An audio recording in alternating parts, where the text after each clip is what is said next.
अवाम इसमें इतना गुस्सा है आपके खिलाफ, ये किसी दिन फट पड़ी ना तो आपको समझ नहीं आनी, इसी जेट के अंदर आपको भागना पड़ेगा। तो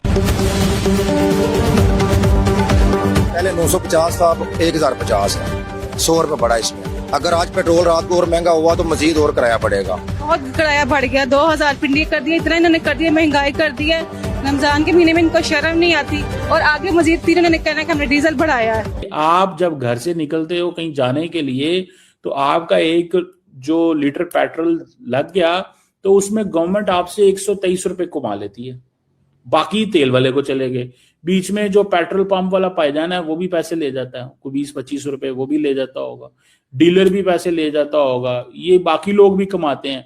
सबसे ज्यादा जो गवर्नमेंट है वो कमाती है। वो कहती है ये पकड़े गए हैं, इनको इनसे पंजाबी साढ़े कहते हैं इन्होंने छेल दो, ये जो है ना अवाम को छेल दो, क्योंकि अवाम जो है उसको उसी की ज्यादा कुर्बानी देनी है ना, लीडरशिप तो कुर्बानियां नहीं दे रही। खुदा का खौफ करे, पहले अवाम के पास नहीं है खाने का, आप लोग डीजल बढ़ा रहे हैं। पहले जो लाहौर का जो किराया था 600 रुपए भी किराया था, 700 रुपए भी किराया था।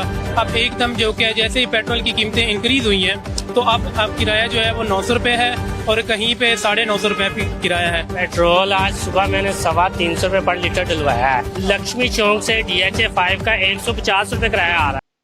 आजकल पाकिस्तान के टीवी स्टूडियोज में क्रिकेट या पॉलिटिक्स से ज़्यादा पेट्रोल का इमोशनल एनालिसिस होता है।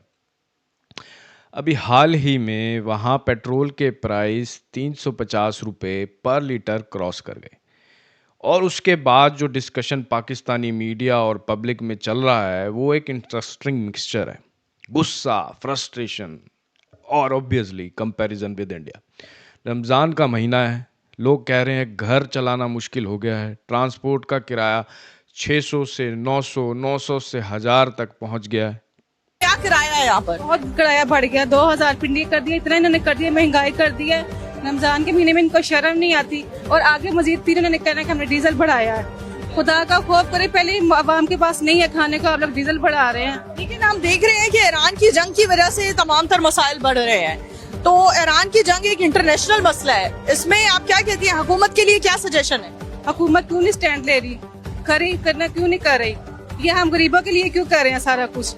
खुद तो सुकून से बैठे अपने घरों में, करे कुछ क्यों नहीं कर रहे ये लोग? आप मेहरबानी करें कि ये अवाम के ऊपर ये बम ना फाड़ा करें, अगर फाड़ना है तो अपने ऊपर फाड़े।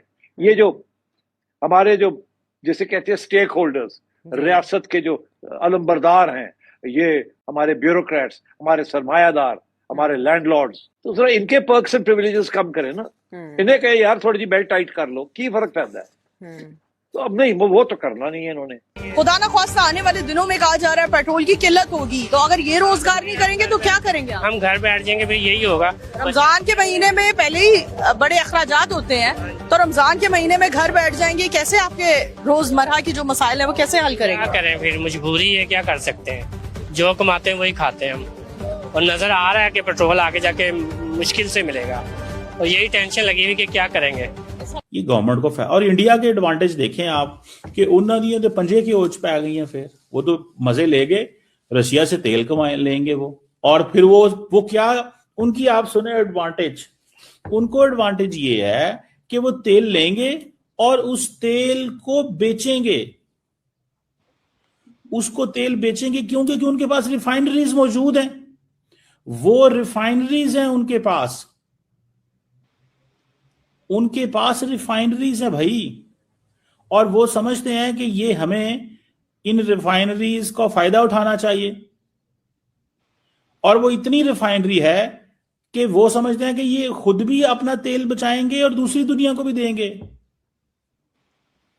तो आप यहीं से अंदाजा लगा लें कि how much India will be earning in this just 1 month. एक महीने के अंदर वो क्या कमा रहा होगा कि उसको सिर्फ यही एडवांटेज है कि भाई गो के ये उनकी एक तरफ से इंसल्ट भी बहुत ज्यादा है। कोई ट्रंप कहता है अब तेल खरीदो, अब तेल मत खरीदो, अब तेल खरीदो, अब तेल मत खरीदो। ये भी वहां पे लीडरशिप बड़ी अंडर प्रेशर है। मीडिया तो खैर नहीं सवाल करता उनसे, क्योंकि मीडिया तो जारी बात है काफी मैनेज्ड है, ठीक है जी। तो अब ये जिसे कहेंगे ना आप, ये एक इशू है, और ये आप देख लें कि ये कब तक हम इसी तरह डिपेंडेंट रहेंगे कि हमारी हुकूमत लॉन्ग टर्म ह्यूमन सिक्योरिटी पे फैसले कोई नहीं करेगी, इंसानों के ऊपर पैसा नहीं लगाएगी, उल्टा उन्होंने कहा जी यूनिवर्सिटी बंद कर दो। मगर खित्ते की सूरत हाल आप भारत में देखें, भारत में कीमतें नहीं बढ़ी बल्कि उन्होंने मजीद इंपोर्ट की एफर्ट्स की हैं, उन्होंने कंसेशन वेवर अमेरिका से ले लिया है। बांग्लादेश में पैनिक बाइंग देखी गई है लेकिन वहां पर कीमतें नहीं बढ़ी। पाकिस्तानी हुकूमत ने क्या किया, बर्डन सारा शिफ्ट अवाम पे कर दिया। शहबाज शरीफ साहब एफर्ट ये कर रहे हैं कि उन्होंने नवाज शरीफ साहब से जाके मुलाकात की और उन्हें सिचुएशन से आगाह किया। आपके ख्याल में बड़े भाई छोटे भाई को क्या मशवरा देंगे, रिवाइज करो, कीमतों में इजाफा वापस ले लो, या क्या कहेंगे वो कि आने वाले हफ्ते क्या करो? मैं आपको बता देता हूँ, जब ऐसा मौका होता है ना तो शहबाज साहब पहुंच जाते हैं मियाँ साहब के पास। मियाँ साहब खुश नहीं होते इन चीजों से।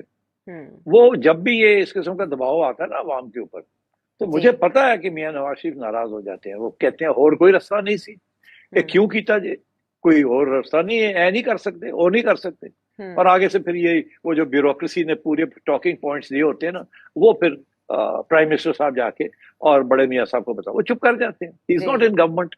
उनको नहीं पता कि शहबाज शरीफ साहब के ऊपर कहाँ से प्रेशर्स आ रहे हैं, और वो बताते हैं कि जी ये भी प्रेशर, ये भी प्रेशर, ये भी प्रेशर, मैं की करूं। वो अपनी बेबसी का इजहार करते हैं और बड़ा भाई सुनता है, कहता है ये तो ठीक गल नहीं है। उन्हें एहसास है कि मुस्लिम लीग नून वाइप आउट हो रही है और ये इनके गले पड़ेंगे ये सारे फैसले। ये किसके लिए कर रहे हैं ये सारे फैसले?